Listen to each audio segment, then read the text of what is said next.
Trujillo and Courtney. Jacinic. How did I do on that pronunciation? I'll try again next. The content strategists for the City of Austin, and they're going to come up and talk to us about creating resident-centered content.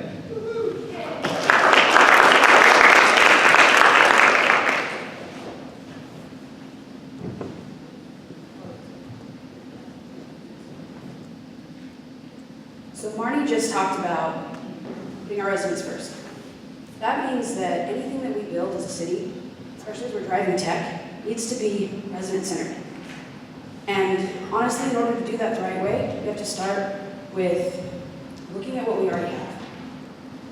And as Marnie told you, we talked to residents, we went out, met them where they are, and we heard that what is currently on our website is really complex. You saw the slide where most of our content is written at a college sophomore level, so how can we simplify the content for them?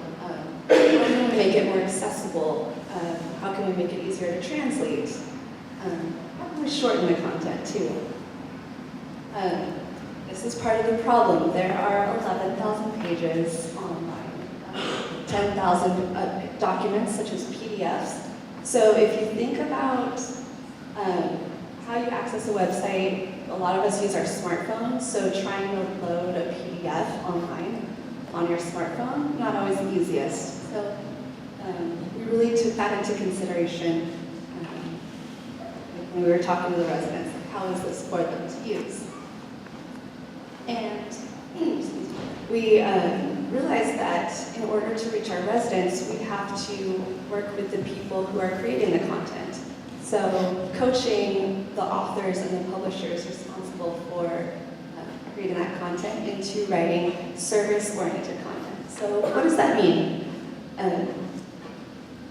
At the city, we're used to using department-oriented language, which means writing about the department that offers the service instead of writing about the service itself. So an example of department-oriented language that we're all pretty familiar with is certification for MBE/WBE. Okay. Who knows what that acronym means? Raise your hands if y'all do. Cool, I see 3 hands. Great. That's not clear for the resident. Are they supposed to click that link? What will they find if they click that link? It's a surprise. So using service-oriented language, we would write, get certification for your minority or women-owned business. Okay, cool, I know what I will find out as a resident if I click that link. There's a clear action to take. So how are we teaching this across the city? Because if we do it, great, but we're a small team. We have to teach everyone else. So we've developed a series that we call Fun Shops. So it's a series of 3 workshops they're fun shops. In fact, fun. Where we sit down with those content authors and editors across the city, and we walk them through the style guide. So doing things like removing those acronyms that exactly 3 of you, very smart people, know what they stand for, as well as turning things into actionable language with simple words that everyone can understand, that 8th grade reading level that Marnie mentioned. And then in Fun Shop 2, we sit down with them and we talk about why PDFs, so many of them, can cause problems. And when content isn't being updated, maybe it's time to archive it. And also how to prioritize, which is really where we work in Fun Shop 3. We talk about prioritizing content, not just based on performance, but based on what everyone is needing out in the community, and also what the city needs as an initiative. We also sit down with them and move through transitioning a piece of content from the old way of talking to this new, much more accessible way. So they know exactly what they're doing. And it's actually going really well. People are having fun. So much fun. And they're taking all that information back to their departments, and actually most of them are advocating that everyone in their department get this training. So they understand how to talk to residents when we're trying to give them services that will make their life better.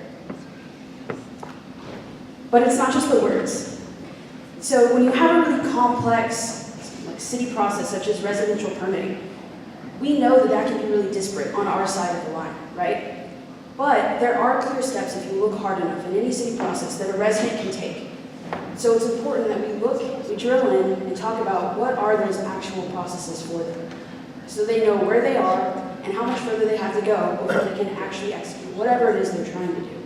In this instance, it's define the problem, consult with the specialists, apply, get it reviewed, and get an inspection. But we take it even further. Our brilliant researchers that are actually in this room, you should chat with them, found that residents don't necessarily think about this as, oh, I need to go talk to 6 different departments and get all of these additional permits on top of the one I really want. Instead, they think, I want to build a shed in my backyard. That's exactly how they think about it. So our researchers found the top most commonly applied for projects here in Austin and broke it down into top 3 for now. Shed, interior remodel, and deck.